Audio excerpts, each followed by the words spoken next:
Preservar a vida do cão ou assegurar a proteção humana? Conflitos como esse surgem quando o assunto em questão é a leishmaniose, uma doença comentada pelas pessoas, mas pouco conhecida.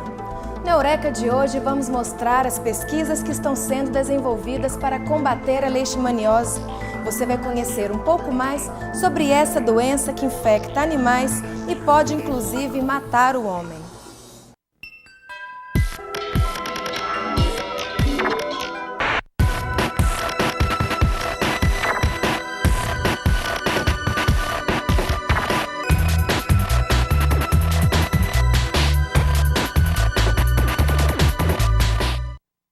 A leishmaniose é uma doença infecciosa causada por parasitos do gênero Leishmania, de manifestações viscerais ou cutâneas. É uma zoonose grave considerada um sério problema de saúde pública. A leishmania é um parasita, um protozoário que causa infecção no homem, mas que também causa infecção em animais, tanto domésticos quanto animais silvestres. Então, entre os animais domésticos, o de maior importância, é o cão, pela proximidade que ele tem com o homem, de ser um animal doméstico, e porque hoje o cão é considerado um dos hospedeiros mais suscetíveis à infecção entre os diversos hospedeiros que a leishmania pode infectar. No cachorro, a infecção pode evoluir para um quadro grave, causando perda de pelo e peso.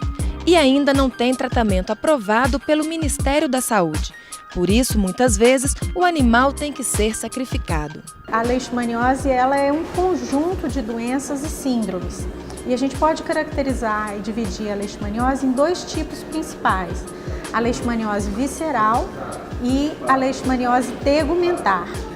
A leishmaniose visceral é uma doença primariamente de animais. Então, ela é uma doença que já existia entre animais, principalmente entre os cães e as raposas. Então, o homem é um hospedeiro susceptível. Então, o homem é também um animal susceptível a essa doença. No Brasil, existem dois tipos de leishmaniose. A visceral ou calazar, que atinge homens e cães, é a forma mais severa da doença. Os casos no Brasil e no mundo são muito comuns e a incidência da doença tem aumentado nas grandes cidades. A transmissão ao homem e ao cão é feita através da picada do vetor infectado, um inseto popularmente conhecido como mosquito palha, que deposita na pele os parasitos leishmania, que vão se multiplicar e migrar para alguns órgãos do corpo. Ao picar, o mosquito se infecta e depois pode transmitir a doença quando picar novamente o homem ou o cão, liberando os parasitos presos na boca. Tratar a leishmaniose visceral humana ainda é um desafio. Existem poucas drogas disponíveis e o tratamento é muito tóxico, causando grandes efeitos colaterais no homem. Da forma visceral, existem algumas espécies de leishmania que são capazes de, uma vez depositadas na pele do hospedeiro, elas migrarem para órgãos como o fígado, o baço, instituindo então o processo de visceralização da infecção. As novas drogas que têm mostrado efeito, por exemplo, na Índia, têm muitos efeitos colaterais. Mesmo as drogas que já são utilizadas têm muitos efeitos colaterais. Eu acredito que isso é porque a leishmania é um parasito que sobrevive nas células de defesa do hospedeiro. Então, quase tudo que você usa para matar a leishmania também causa muitos prejuízos no hospedeiro. Então, encontrar uma droga que seja bem específica, que mate só o parasito ou mate pouco a célula do hospedeiro, é o desafio. Em relação aos cães, a leishmaniose visceral é uma doença mortal, lenta e de difícil diagnóstico, já que o animal pode estar infectado e não apresentar fisicamente os sintomas. O cão é considerado o principal reservatório da doença no meio urbano. O médico veterinário é o único profissional habilitado a fazer o diagnóstico. O animal é submetido a um exame sorológico para confirmação da doença, através do Serviço de Controle de Zoonoses. A eutanásia é a conduta recomendada pelo Ministério da Saúde em relação aos animais que apresentam resultado positivo. Uma vez doentes, passam a ter um risco potencial de transmissão da doença. O homem, por exemplo, quando está doente, até agora não foi comprovado que ele é um reservatório. Porque o inseto, quando se alimenta no homem infectado, ele não se infecta. Porque no homem, os parasitas estão lá no baço, no fígado, nas vísceras. Mas no cão, além das vísceras, o parasito também está na pele.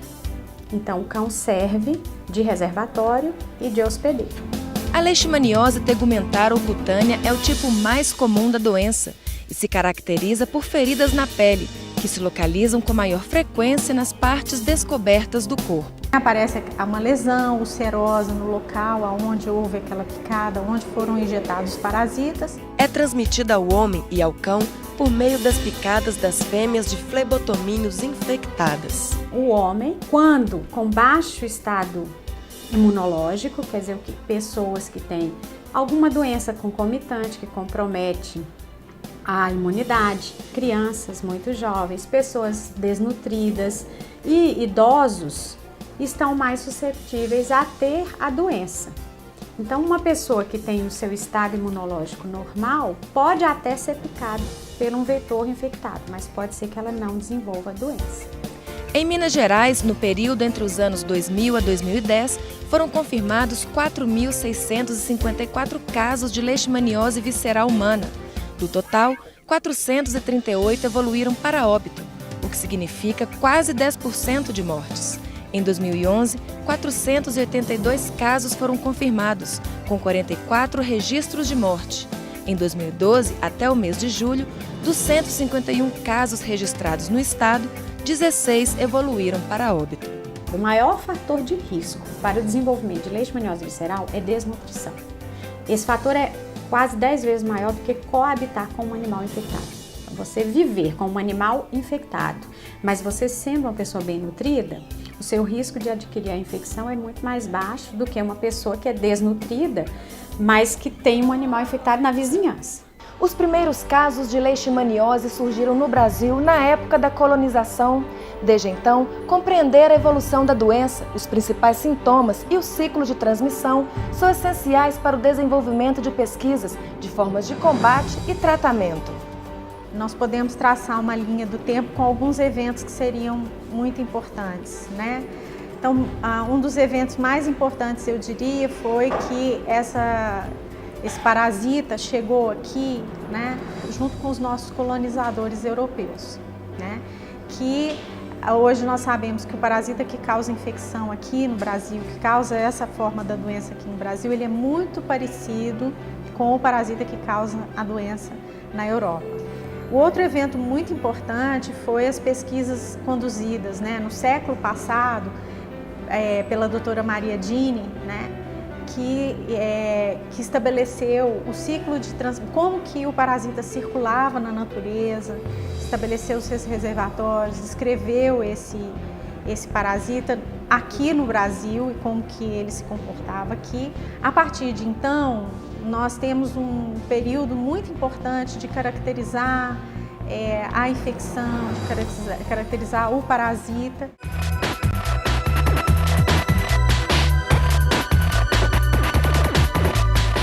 Considerada pela Organização Mundial de Saúde uma das 6 maiores epidemias de origem parasitária do mundo, a leishmaniose continua se expandindo de forma alarmante. Anos atrás, 90% dos casos de leishmaniose visceral no Brasil acontecia na região Nordeste. Hoje, ela é realidade em todo o país. Conhecer e fazer uso dos métodos de prevenção e controle são essenciais para combater e prevenir essa doença. A doença foi sofrendo um processo chamado de urbanização. E o que foi esse processo? O vetor é a única espécie de flebotomínio que se adaptou ao ambiente urbano. Então, a gente passou a ter no ambiente urbano todos os elementos necessários para o ciclo da doença. Entre as medidas, né, de controle que a gente pode adotar, não deixar os nossos animais sem cuidados. O vetor, ele gosta de se reproduzir, né, nos fundos de quintais, onde tem lixo orgânico, matéria orgânica. Então a gente precisa de ter o cuidado de manter esse quintal limpo. No caso dos cães, se ele tiver soro positivo, né, existem medidas que o Ministério da Saúde preconiza de sacrificar esse animal, porque ele é uma fonte de infecção importante, não só para o homem, mas também para outros animais, outros cães. Hoje, a eutanásia no cão infectado é a medida mais utilizada para a prevenção, mas este método ainda é muito questionado. O cão é um amigo, uma companhia, é realmente um animal muito próximo e querido do homem e que então as pessoas têm muita dificuldade em aceitar que eliminar aquele cão vai contribuir com alguma coisa. E essa medida realmente é questionável, porque já foram feitos estudos onde a eliminação do cão sozinho não se mostra também uma medida eficiente. Outro problema é que a gente já adota essa medida no Brasil há muitos anos e os casos de leishmaniose visceral não diminuem. Então, os proprietários, os veterinários questionam muito isso. O Instituto Nacional de Ciência e Tecnologia de Vacinas, o INCTV, produz conhecimento científico e tecnológico no desenvolvimento de vacinas contra doenças infecciosas. Eu só posso avaliar que uma vacina é eficiente ou não se eu tiver um bom método de diagnosticar se o cão vacinado se infectou ou não. Então, o diagnóstico é o outro lado da moeda da vacina. E também é o ponto base da medida de controle, que é eliminar o reservatório. Trabalhando com a identificação de antígenos para melhorar o diagnóstico e a vacina. Muita pesquisa, testes e estudos são necessários para alcançar um resultado satisfatório. Qualquer vacina, para que ela chegue a ser comercializada, ela envolve um volume muito grande de pesquisas e de dados que são acumulados. Normalmente, se iniciam os estudos em modelos no laboratório, modelos de infecção. E esses estudos, no caso da Leishtec, foram feitos em camundongos. Então, os estudos em camundongos são chamados estudos pré-clínicos. É a primeira fase de desenvolvimento de uma vacina. Uma vez demonstrado que ela é capaz de induzir proteção na fase pré-clínica, nos camundongos, aí ela tem que ser testada em estudos de fase 1, fase 2 e fase 3 para a população que ela se destina e que ela vai induzir proteção. Apesar de existirem inúmeros estudos e avanços quando o assunto é leishmaniose, ainda há um longo caminho para ser percorrido. Nós iniciamos lá no final da década de 90 os testes primeiro em camundongos e nós na realidade fizemos uma seleção de antígenos que poderiam ser usados na vacina. Um deles apresentou resultados muito interessantes nesse momento e a partir dali, desse antígeno, foram desenvolvidos outros estudos. Então foram feitos estudos em cão, que é o chamado fase 2, e aí sim, depois de 10, 12 anos de estudos, é que a vacina passou a ser comercializada em 2008. A vacina recombinante contra a leishmaniose, desenvolvida pelo INCTV e outros institutos como a Fundação Oswaldo Cruz, foi resultado de muita pesquisa e esforço para imunizar o cão e proteger o homem. É destinada à vacinação das populações caninas, e que já avançou consideravelmente em termos do desenvolvimento dos testes. E agora, recentemente, foi concluído o estudo de fase 3, está sendo avaliado pelas autoridades de saúde pública para manutenção do registro dessa vacina que já é comercializada, porque ela realmente apresentou resultados que apontam que ela é um instrumento importante do ponto de vista de controle da leishmaniose visceral aqui no Brasil. O Eureka de hoje fica por aqui. Se você tiver alguma dúvida ou sugestão, escreva pra gente. O endereço é eureka@pucminas.br. Mande o seu recado também pelas nossas redes sociais, Twitter e Facebook da PUC TV. Obrigada pela companhia e até o próximo programa.